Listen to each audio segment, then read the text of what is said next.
तो अभी रिसेंटली मैंने आपके साथ बृहस्पति और मंगल के कंजक्शन के बारे में कुछ वीडियो शेयर किए हैं। इस वीडियो में हम बात करेंगे मेष लगन की कुंडली में अगर पंचम भाव में बृहस्पति और मंगल का युति हो तो ये युति आपके लिए कैसा रह सकता है।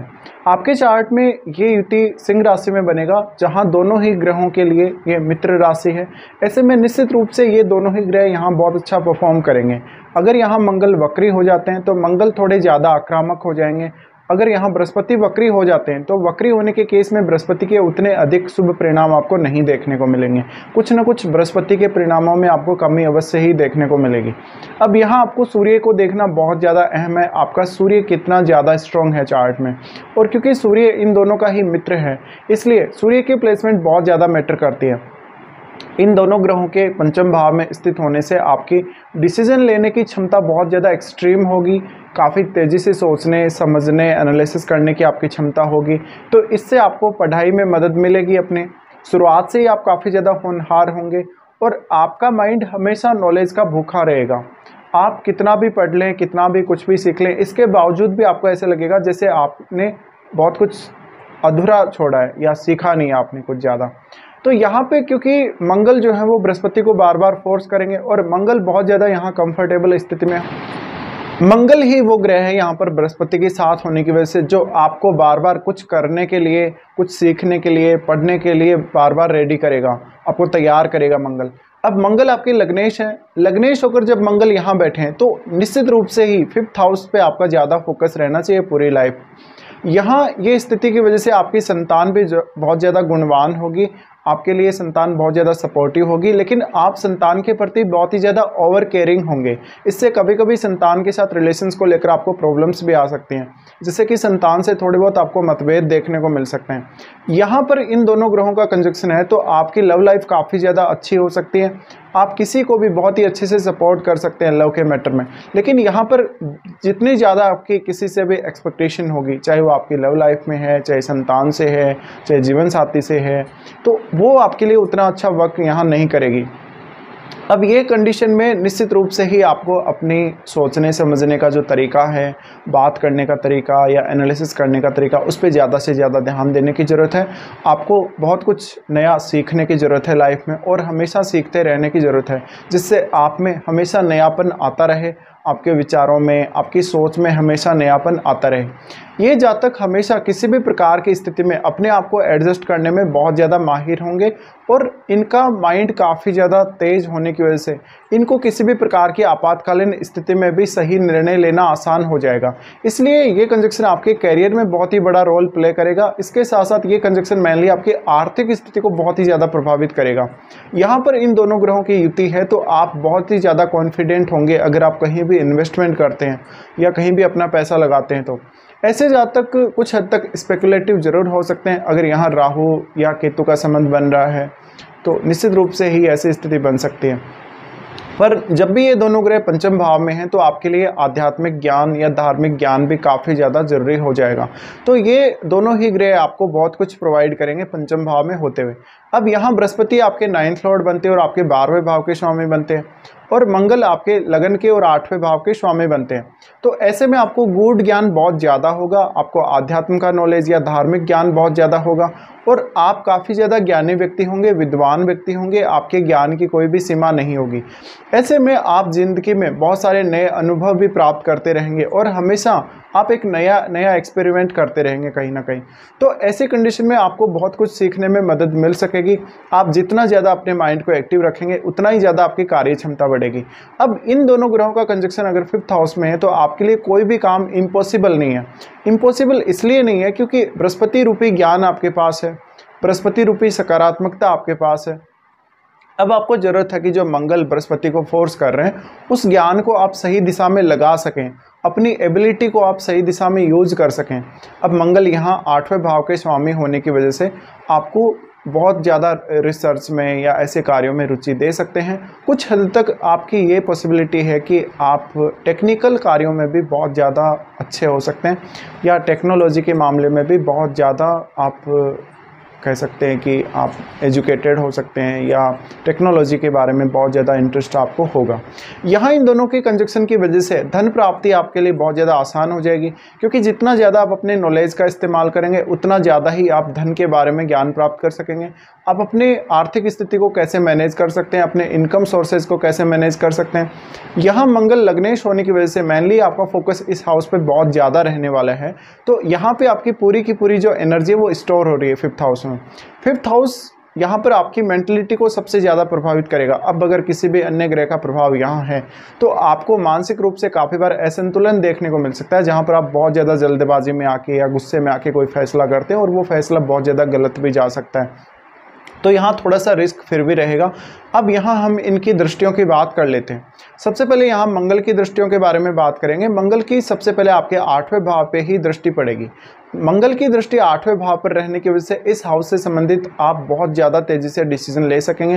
आप अपनी हेल्थ के प्रति और बहुत सारे अपने ज़िंदगी के जो काम हैं या जो आपको ज़रूरतें हैं उनके प्रति अलर्ट रहेंगे हमेशा, और हमेशा बेबाक तरीके से बोलने वाले होंगे, हमेशा अपने विचारों को बहुत ही परफेक्टली बताने वाले होंगे। तो कोई भी चीज़ आप अपनी छुपाएंगे नहीं और सबके सामने एकदम खुलकर आएंगे। यहाँ कभी कभी अगर बृहस्पति का बहुत अधिक प्रभाव है मंगल पर और मंगल अगर उतना ज़्यादा पावरफुल नहीं है तो संतान के साथ आपकी एक स्पेशल अटैचमेंट देखने को मिलती है और दूसरों के लिए आप बहुत ज़्यादा सपोर्टिव साबित होते हैं। आप हमेशा लोगों के कल्याण के लिए काम करने वाले होंगे। मंगल का दृष्टि 8वें भाव पर है तो कभी कभी ऐसा भी हुआ होगा आपके साथ जब आपकी एजुकेशन में कोई ब्रेक आया होगा पहले, वो हो सकता है कि आपके स्वास्थ्य के खराब होने की वजह से या कोई ऐसी स्थिति आपकी लाइफ में बनी हो जिसकी वजह से वो ब्रेक आपको लगा हो।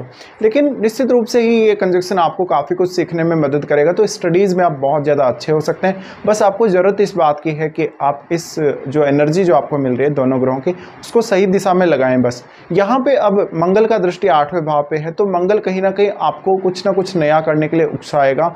आपकी लाइफ में बड़े बड़े जो भी चेंजेज आएंगे उनका लगभग आपकी लाइफ पर सकारात्मक प्रभाव पड़ेगा।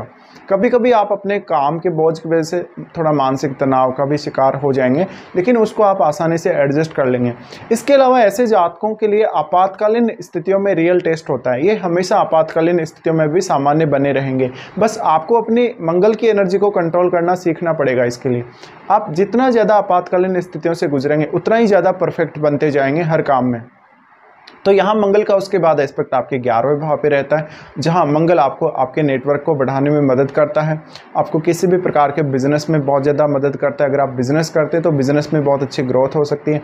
और मंगल क्योंकि आपके स्वयं को रिप्रेजेंट कर रहा है इसलिए कहीं ना कहीं आपका नेटवर्क बहुत बड़ा हो सकता है। कभी कभी आप लोगों को सही प्रकार से भी ट्रीट नहीं करेंगे, कभी कभी बहुत ज़्यादा गुस्से में ट्रीट करेंगे या कभी कभी आपको ईगो भी रहेगा। तो ये थोड़ा सा आपको अपना व्यवहार कहीं ना कहीं एडजस्ट करना पड़ेगा। फिर मंगल का दृष्टि आपके 12वें भाव पे रहेगा। 12वें भाव पे मंगल का दृष्टि है तो इसीलिए आपको विदेश यात्रा या विदेश में सेटलमेंट होने की संभावना रहेगी। अगर इनमें से किसी की भी आपको महादशा आती है तो उस दशा में आप सबसे पहले अपने स्टडी पर्पज़ के लिए विदेश ज़रूर जा सकते हैं। इसके अलावा जीवन में बहुत सारे ऐसे मौके आएंगे जहाँ पर आप बहुत ज़्यादा आर्थिक उन्नति कर सकते हैं या जहाँ पर आप बहुत ज़्यादा यूटिलाइज कर सकते हैं अपने जो लाइफ में आपको मौके मिले उनको। तो यहाँ पर आपको एक सही एक चांस चाहिए, एक मौका चाहिए। पर ऐसे जातक अगर सही समय पर सही निर्णय ले लें लाइफ में और उस पर अगर परफेक्टली काम करें तो ये बहुत कुछ कर सकते हैं, क्योंकि आपके माइंड में वो क्षमता आ जाती है इन दोनों ग्रहों के कंजक्शन के 5th हाउस में होने की वजह से, जो वास्तव में आपके माइंड को बहुत ज़्यादा पावर देती है। अब अगर आपका चंद्रमा भी अगर चार्ट में बहुत स्ट्रॉन्ग है, सूर्य के साथ बैठा है या वो इन दोनों ग्रहों से अगर संबंध बना रहा है तो निश्चित रूप से आपका जो चंद्रमा है वो आपको काफ़ी ज़्यादा मदद करेगा। तो अगर किसी का अगर चंद्रमा खराब भी हो जाता है आपके चार्ट में, अगर कहीं ना कहीं पीड़ित स्थिति में है या वो बहुत पावरफुल नहीं है, तो निश्चित रूप से यहाँ पर आपको चंद्रमा पे भी ध्यान देने की ज़रूरत है। अब यहाँ बृहस्पति की हम बात करेंगे। बृहस्पति सबसे पहले आपके वो क्योंकि 9th हाउस को एस्पेक्ट करेंगे तो वो अपने खुद के ही भाव को एस्पेक्ट करेंगे। ऐसे में आप प्रारंभिक शिक्षा और अपनी उच्च शिक्षा दोनों में ही बहुत ज़्यादा अच्छे होंगे। आपको कहीं ना कहीं लक का सपोर्ट भी ज़रूर मिलेगा। संतान भी आपके लिए बहुत ही ज़्यादा लकी होगी। तो संतान के प्रति भी आपका एक स्पेशल डेडिकेशन रहेगा। बट संतान के साथ आपकी जो एक्सपेक्टेशन अगर ज़्यादा रही तो वही आपके रिलेशंस उनके साथ बिगाड़ सकते हैं। अब यहाँ पे जो बृहस्पति का दृष्टि पड़ रहा है आपके 9th हाउस पर, इस वजह से कहीं ना कहीं आपके फादर के साथ आपके रिलेशंस बहुत ज़्यादा अच्छे होने के चांसेस हैं। हालांकि फादर के साथ कुछ हद तक कुछ मामलों में आपके मतभेद हो सकते हैं, क्योंकि आप थोड़े ज़िद्दी रहेंगे और कभी कभी आप अपना प्रभाव ज़्यादा दिखाना पसंद करेंगे। ऐसे में ऐसे जातकों को अच्छे गुरु मिलते हैं, उनको जीवन में अच्छी गाइडेंस मिलती है और उनको पढ़ने लिखने का बहुत अच्छा मौका मिलता है, लाइफ में आगे बढ़ने का उनको मौका मिलता है। बृहस्पति उसके बाद आपके यहाँ से 11वें भाव को एस्पेक्ट करेंगे। 11वें भाव को एस्पेक्ट करने की वजह से ऐसा बृहस्पति आपके जीवन में बहुत ज़्यादा धन लेकर आएगा। धन कमाने की या धन पैसा बनाने की बहुत सारी अपॉर्चुनिटीज़ आपके सामने आएंगी, बस आपको उनका सही से फ़ायदा उठाना पड़ेगा। यहाँ बृहस्पति 11वें भाव को एस्पेक्ट कर रहे हैं तो निश्चित रूप से आपके नेटवर्क को बहुत ज़्यादा बढ़ाने का काम करते हैं। आपका बृहस्पति, क्योंकि बृहस्पति ड्युअलिटी को रिप्रेजेंट करते हैं, इस वजह से ये पॉसिबिलिटी है कि आप एक साथ बहुत सारे कामों को करने के लिए ट्राई करेंगे, तो यहाँ पर बहुत ज़्यादा आपको स्ट्रेस लेने की ज़रूरत नहीं है। बृहस्पति का आपके 11वें भाव को देखना आपकी लाइफ में हमेशा कभी भी पैसे की कमी नहीं रहेगी। बस आप पैसे के लिए लालची ना हो, बहुत ज़्यादा स्पेकुलेटिव सोच के साथ पैसा कमाने के लिए नहीं देखें तो बहुत अच्छा है। उसके बाद बृहस्पति आपके सबसे इंपॉर्टेंट हाउस आपके लगन को एस्पेक्ट कर रहे होंगे। यहाँ से लगन को एस्पेक्ट किया जाना बहुत ज़्यादा इंपॉर्टेंट है आप लोगों के लिए। तो यहाँ बृहस्पति अब आपको काफ़ी चालाक बनाते हैं, काफ़ी चतुर बनाते हैं या काफ़ी तेज़ बनाते हैं। हालांकि बृहस्पति एक साधु जैसा ग्रह, बिल्कुल एक सीधा साधा ग्रह, लेकिन मंगल के साथ स्थित होते हुए वो आपको आपके निर्णयों में काफ़ी तेज़ बना सकता है, वो आपको काफ़ी एक्टिव बना सकता है। फिजिकली और मेंटली दोनों ही प्रकार से आप एक्टिव रहेंगे। इसीलिए आप अपनी पूरी अगर कार्य क्षमता का इस्तेमाल कर लें तो आपके लिए कोई भी काम ऐसा नहीं होगा जो इम्पॉसिबल हो। तो ऐसे में ऐसे जातकों की कार्य क्षमता, चाहे वो माइंड से ले लें चाहे वो शारीरिक रूप से ले लें, दोनों ही प्रकार से इनकी कार्य क्षमता बहुत ज़्यादा अच्छी होगी। अब आप जितना ज़्यादा मेडिटेशन करेंगे, जितना ज़्यादा पूजा पाठ या कोई भी धार्मिक कार्य करेंगे, उतना ही ज़्यादा आपके अंदर सकारात्मकता आती जाएगी। बस आपको जो एनर्जी मिल रही है उसको आपको सही दिशा में काम में लेने की ज़रूरत है।